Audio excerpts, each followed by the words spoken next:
Assalamualaikum warahmatullahi wabarakatuh. Selamat pagi dengan Imran di sini di Imran Ahmami Channel.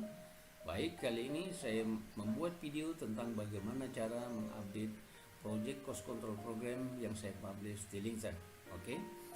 Kita langsung saja. Kembali saya mengingatkan bahwasanya program ini terdiri dari 7 worksheet ya.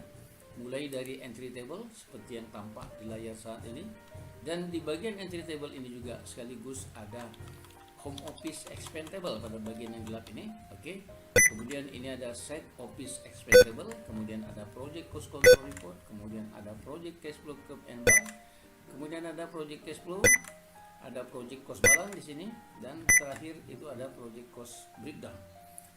Nah, untuk memudahkan bagaimana cara mengupdate program ini, saya sudah memberikan warna kuning pada bagian-bagian tertentu. Artinya, pada bagian yang saya sudah beri warna kuning, kita harus merubah dalam atau untuk mengupdate program ini. Oke, misalnya pada bagian project cost breakdown, ya ini pada bagian ini, kemudian turun ke bawah pada bagian ini, kemudian turun ke bawah lagi pada bagian ini dan bagian ini. Kemudian project cost balance kita geser ke kanan ya, geser ke kanan dan kita turun di sini. Ya, ini pada bagian ini juga saya beri warna kuning. Kemudian kita geser ke cash flow ya, cash flow pada bagian ini. Ya, bagian ini saja. Oke. Nah, pada bagian project cash flow curve dan bar ini kita tidak perlu melakukan perubahan apapun karena bagian ini akan berubah secara otomatis jika ada perubahan pada bagian lain ya. Kemudian pada project cost control report pada bagian ini, nah ini nanti akan saya jelaskan secara rinci karena bagian ini memegang peranan penting dalam project cost control program ini ya.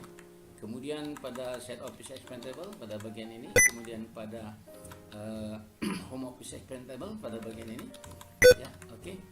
Baik. Kita kembali ke bagian entry table. Baik. Pada bagian entry table ini ada number, kemudian ada month, ada log. Log ini adalah lokasi biaya ya. Hanya ada dua bagian yaitu ST, pengeluaran side office, kemudian ada HU. HU ini adalah pengeluaran head office atau pengeluaran kantor pusat. Kemudian di sini ada code. Code ini adalah kode biaya yang diwakili dengan huruf ya. Misalnya ini A mewakili material dan consumable, kemudian B mewakili direct labor, C mewakili equipment, D mewakili tools, sampai dengan S ini mewakili bank interest. Oke, kita fokus kepada bagian yang saya sudah beri warna kuning. Oke. Di sini ada sel AC6 ya, AC6 ya di sini. Nah, ini ada informasi di dalamnya yaitu kombinasi huruf dan angka yaitu A45292HU. Nah, saya bisa membaca ini. Oke. Ini adalah pengeluaran untuk material dan consumable terjadi pada bulan Januari tahun 2024 untuk pengeluaran kantor pusat. Bagaimana saya bisa membaca ini? Baik, saya jelaskan di sini. Ini kunci cara mengupdate pada bagian ini ya. Nah, di bagian ini saya sudah memasukkan fungsi Excel ya. Fungsi Excel yaitu concatenate ya. Concatenate ini kalau terjemahan bahasa Indonesia dia artinya menggabungkan ya. Nah, saya di fungsi concatenate ini adalah merubah huruf menjadi angka ya, merubah huruf menjadi angka. Nah, misalnya project cost control program ini saya buat untuk periode Januari sampai Desember tahun 2024. Oke. Anggap kita mau merubahnya ke tahun pelaporan berikutnya itu Januari sampai Desember tahun 2025. Berarti ini kita start di Januari 2025 ya. Oke, Januari 2025. Oke. Jadi untuk Januari 2025 tinggal kita ketikkan di bagian atas ini kita untuk mengetahui perubahan dari huruf ke angkanya ya. Januari 2025 ya, tanpa spasi, tanpa spasi, kemudian kita klik enter. Nah, ini nanti angkanya berapa gitu ya, kita lihat. Nah, ini ada terlihat di sini 45658. Ini artinya Januari 2025 ya. Nah, ini tinggal kita merubah dan kita masukkan ke sini ya. Ini kita rubah angkanya karena ini adalah Januari 2024, kemudian kita rubah dengan 45658 ya. 45658 ya. Dan kita enter, ini artinya ya. Nah, ini artinya kalau kita baca ini adalah pengeluaran untuk material dan consumable untuk kantor pusat terjadinya pada Januari 2025. Kemudian kita rubah di sini juga lagi 45658 ya. Kita tinggal merubah angkanya aja tanpa merubah huruf ya. 45658. Kenapa tidak dirubah huruf? Karena kalau huruf itu sudah fix ya, sudah fix. Bahwasanya ini menunjukkan pengeluaran untuk masing-masing alokasi biaya dan alokasi biaya dan kode biayanya ya. Oke. Kemudian ini kita enter ya. Oke.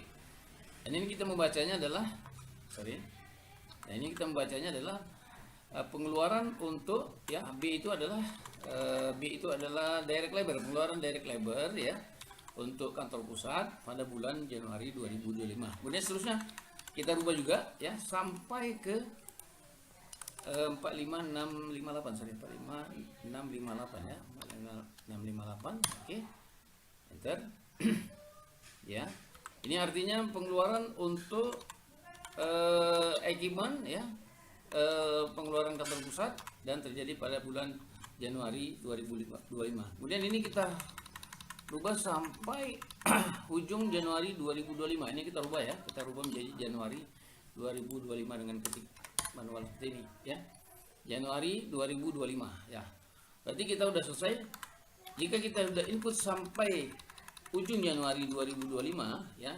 Ini berarti kita sudah selesai melakukan update pada pengeluaran bulan Januari 2025. Selanjutnya pada bulan Februari misalnya ya, Februari. Berarti tinggal ini pada bulan Februari. Oke, pada bagian 2 ini kita rubah dulu Februari 2025 ya. Oke.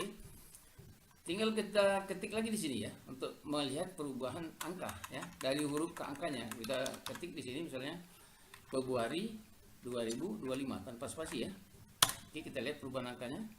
Oke, ya, ada perubahan angka yaitu 45689. Berarti kita tinggal input di sini sebagian Februari ini 45689 ya pada bagian hurufnya saja tanpa merubah pada bagian angkanya saja 45689. Itu 45689. Oke. Kita enter ya. Ini artinya pengeluaran untuk material dan consumable terjadi pada bulan Februari 2025 untuk pengeluaran kantor pusat. Kemudian ini kita rubah lagi 45689. Oke. Oke, ini adalah pengeluaran untuk B itu adalah B itu adalah direct labor ya, pengeluaran direct labor. Oke, terjadi pada bulan Februari untuk pengeluaran home office. Baik, dan ini kita lakukan seterusnya ya, sampai bulan Desember ya, sampai bulan Desember. Oke, Juli, Agustus, September, Oktober, November, dan Desember ya, sampai terakhir. Kalau ini sudah selesai kita lakukan ya, berarti kita sudah selesai mengupdate pada bagian entry table ya. Oke. Dan ini juga sama pada bagian set expense table atau tabel pengeluaran biaya lapangan. Sama, kita lakukan hal yang sama pada set office expense table ya, atau tabel pengeluaran biaya lapangan, sama seperti kita melakukan update pada home office expense table tadi. Oke. Baik, selanjutnya kita ke project cost breakdown ya, project cost breakdown ya. Oke. Dan kita lakukan perubahan pada bagian yang saya beri warna kuning ya untuk mengupdate program ini. Ya, ini kita rubah misalnya karena tadi kita mau merubah ke periode Januari sampai Desember 2025, kemudian ini kita rubah Januari 2025 ya. Kemudian ini Februari 2025 ya. Dan seterusnya sampai Desember ya, sampai Desember 2025. Oke. Ya. Oke. Saya hanya merubah pada bagian Juni saja ya, karena ini saya sifatnya menjelaskan, nanti harus diselesaikan sampai Desember ya, sampai Desember. Oke. Januari 2025 ya. Kemudian bagian yang sudah saya rubah ini saya kopikan ke sebelahnya ya, ke bagian, kalau ini side office, sebelah ini adalah untuk pengeluaran home office ya. Kemudian saya copy di sini. Oke, berubah juga. Kemudian saya kopikan ke bawah ya, ke bawah sini ya. ini juga harus kita rubah ya. Saya sampai Juni aja ya, kembali saya ingatkan, saya sampai Juni aja, walaupun semestinya harus diupdate sampai Desember ya, sampai Desember untuk ya, ini sampai di sini harusnya. Saya sampai Juni aja karena ini tujuannya untuk menjelaskan ya. Oke. Kemudian saya rubah juga bagian ini, selanjutnya saya rubah di bagian bawah ini ya, saya rubah di bagian bawah sini. Ya, saya turun bawah, saya rubah ini menjadi Januari 2025 ya, oke. Kemudian ini saya rubah menjadi Februari 2025 ya, oke. Kemudian ini saya rubah menjadi Maret 2025, oke. Ini jadi April 2025, oke.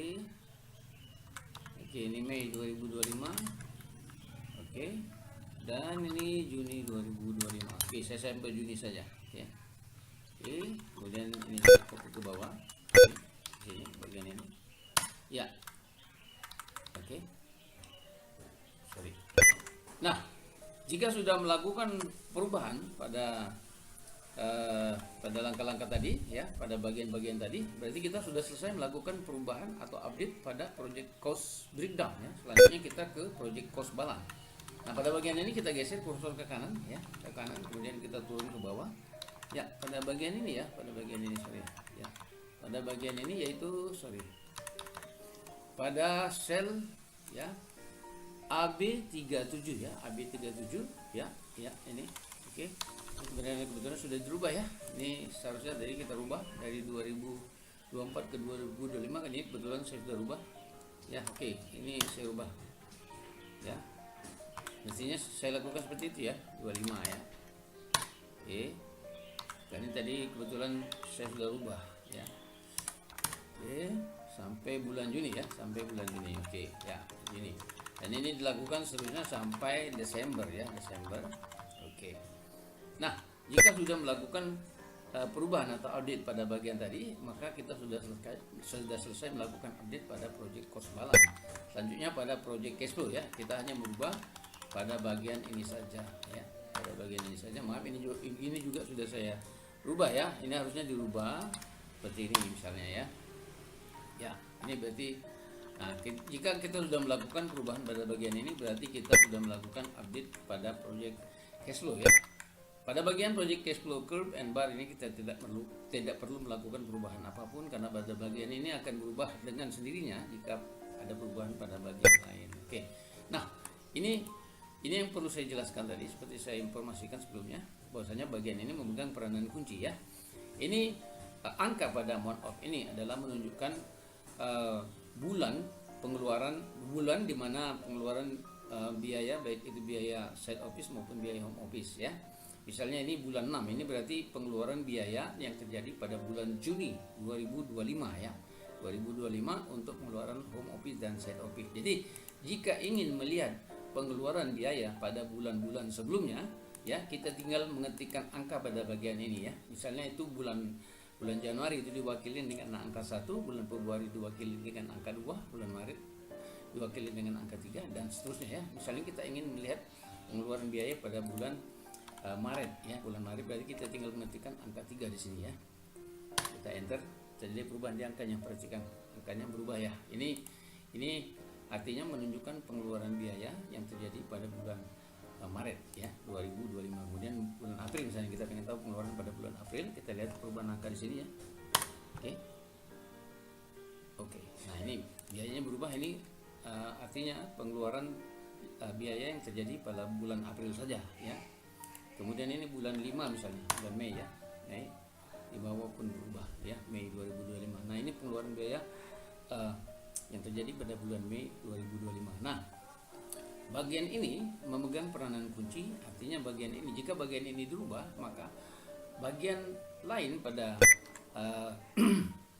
pada misalnya di sini ya, di sini di project cash flow dan curve and bar ini juga terjadi perubahan jika kita merubah pada bagian amount of di project cost control. Kemudian juga di bagian ini, di bagian project cash flow juga terjadi perubahan bagian ini jika kita merubah di bagian project cost control. Selanjutnya juga pada project cost balance dan pada project cost breakdown. Kuncinya adalah kita melakukan perubahan di bagian project cost control. Oke. Nah, Jika sudah selesai kita melakukan perubahan pada bagian-bagian yang saya beri warna kuning tadi, ya, itu artinya secara keseluruhan kita sudah melakukan update ya pada Project Cost Control Program ini untuk tahun pelaporan berikutnya.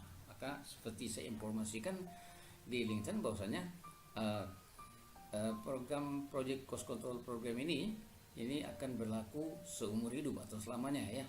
Jadi kita tinggal bagaimana cara mengupdate-nya untuk tahun laporan berikutnya. Oke. Baik, demikian penjelasan saya mengenai bagaimana cara mengupdate Project Cost Control Program ini. Mudah-mudahan bisa dimengerti dan dipahami. Oke. Sebagai informasi tambahan, Project Cost Control Program ini mencakup sampai 30.000 transaksi per tahun ya. Dan ini tentu memerlukan komputer atau laptop dengan kapasitas yang mumpuni. Namun jangan khawatir jika ini menyebabkan komputer atau laptopnya berjalan lambat atau kapasitasnya tidak mumpuni. Jadi kuncinya adalah kita bisa mengurangi jumlah transaksi ya pada bagian entry ya, dari 30.000 mungkin kita kurangin sesuai dengan yang atau sesuai dengan kemampuan atau kapasitas laptop atau komputernya ya. Jadi tinggal menghapus bagian ini misalnya dari 30.000 sampai ke bagian yang kita sesuaikan dengan kemampuan atau kapasitas komputer atau laptop kita ya. Kemudian setelah itu kita klik kanan, kita klik delete, kemudian kita klik row di sini, kita klik OK. Oke. Dan mudah-mudahan dengan dikuranginya jumlah transaksi ini bisa membantu mempercepat atau sesuai dengan kapasitas komputer atau laptop kita dalam mengoperasikan program ini. Demikian video ini. Mudah-mudahan secara keseluruhan bisa dimengerti dan dipahami. Oke. Dan jika Anda menyukai video ini, pastikan Anda sudah subscribe. Dan saya sangat berterima kasih atas dukungan atau support yang diberikan. Sampai jumpa pada video selanjutnya. Assalamualaikum warahmatullahi wabarakatuh.